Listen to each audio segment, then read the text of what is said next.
Camarades marseillais, bonsoir. Je voulais vous montrer que ici aussi à Paris, nous avons la mer, mais en fait, ça s'appelle la Normandie. Je suis directeur du théâtre Antoine Vitesse à Ivry-sur-Seine. Ivry-sur-Seine en périphérie de Paris, ou Paris en périphérie d'Ivry-sur-Seine. Ça dépend du point de vue, il faut réfléchir au point de vue. C'est un théâtre de service public. Nous nous honorons avec la municipalité qui m'a donné ces missions de le définir comme tel. Ce théâtre permet d'accueillir tous les enfants d'Ivry gratuitement au théâtre chaque année, comme la ville leur permet également d'aller au cinéma gratuitement chaque année au moins une fois.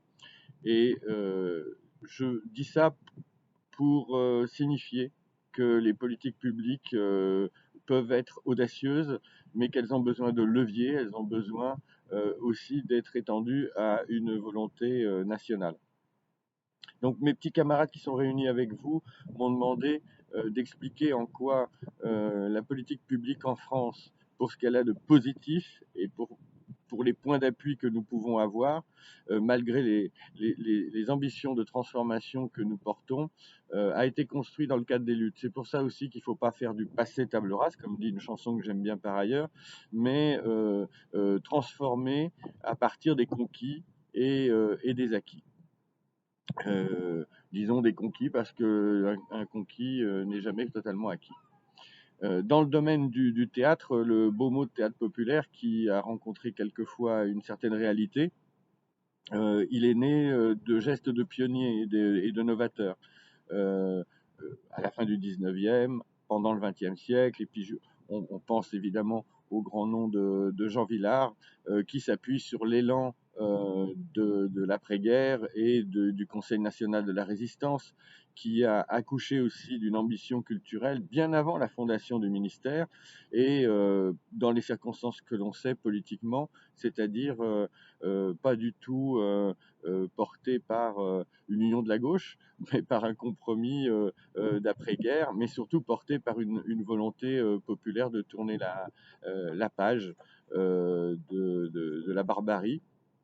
Et d'où la tentative de rencontre de l'éducation populaire, qui est vraiment une éducation politique telle qu'on le conçoit à l'époque, et le champ de l'art et le champ des connaissances.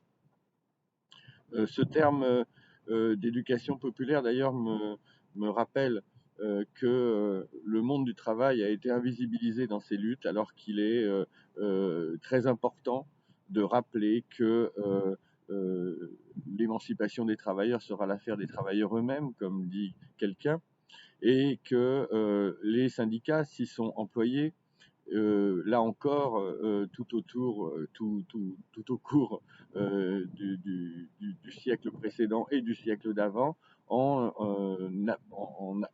défendant la culture à l'entreprise ou aux portes de l'entreprise. Je pense évidemment aux bibliothèques, mais il y a eu bien d'autres expériences dans le champ des connaissances, mais dans le champ du sensible aussi, parce qu'on a besoin du sensible pour imaginer qu'on est en capacité de changer les choses.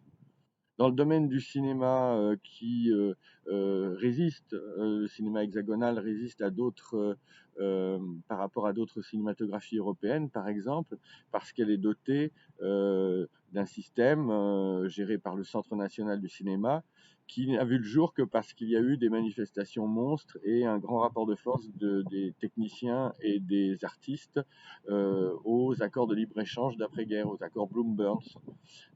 Et c'est comme ça qu'on a encore des salles, c'est comme ça qu'on a encore une production française, et c'est comme ça qu'on a une production internationale aussi. Encore une résistance au libéralisme échevelé dans les années 80, quand Jacques Ralit prend la tête des États généraux de la culture. C'est pour résister à nouveau aux accords de commerce de cette époque et pour faire bénéficier le champ de l'audiovisuel et plus généralement la culture d'une exemption. On a appelé ça l'exception culturelle, mais c'est une mauvaise traduction de exemption. C'est plus juste et c'est un peu malheureux le terme d'exception. Voilà, tout ça pour dire qu'aujourd'hui, il serait temps qu'on s'appuie à nouveau sur les utopies, sur plein d'acteurs qui sont très actifs dans les territoires et pas seulement dans le service public, bien évidemment, aussi dans les friches, dans les marges. Il s'agit d'irriguer et pas seulement d'attendre un ruissellement par le haut. Donc notre programme, pour être le meilleur qui soit, il faudra que de toute façon, que nous ayons une majorité ou que nous ne l'ayons pas, nous puissions très prochainement nous bagarrer, nous rassembler, penser, mais aussi avoir avec des objectifs de transformation objectifs. Et je pense que c'est possible. Je vous souhaite une bonne fin de campagne. Je vous souhaite une victoire dans votre circonscription.